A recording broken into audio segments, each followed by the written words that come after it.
প্রধান উপদেষ্টা ডক্টর মোহাম্মদ ইউনূসের চীন সফর মাইলফলক হবে বলে মন্তব্য করেছেন ঢাকায় নিযুক্ত চীনের রাষ্ট্রদূত ইয়াও ওয়েন। রোববার পররাষ্ট্র মন্ত্রণালয়ে পররাষ্ট্র সচিব মোহাম্মদ জসিমউদ্দিনের সঙ্গে বৈঠক শেষে সাংবাদিকদের একথা বলেন রাষ্ট্রদূত। চীনের রাষ্ট্রদূত বলেন, প্রধান উপদেষ্টার সফর নিয়ে আমরা খুব ঘনিষ্ঠভাবে কাজ করছি। অপেক্ষা করুন এবং দেখতে থাকুন। এই সফরে গুরুত্বপূর্ণ ঘোষণা আসতে পারে। সফরটি একটি মাইলফলক হবে।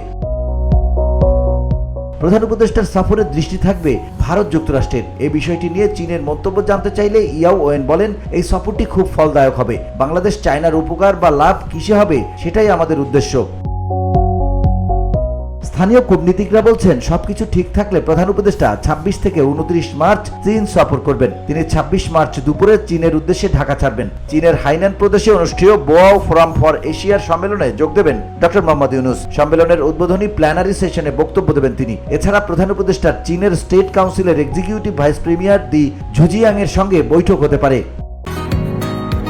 বসুন্ধরা, উত্তরা, বনশ্রী, কুড়িল ও বাড্ডা সহ রাজধানীর বিভিন্ন স্থানে অভিজাত ও অত্যাধুনিক মানের ফ্ল্যাট কেনার এক নির্ভরযোগ্য প্রতিষ্ঠান pleasant properties limited.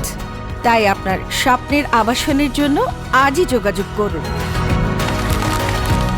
Pleasant properties limited, where destiny matures eventually।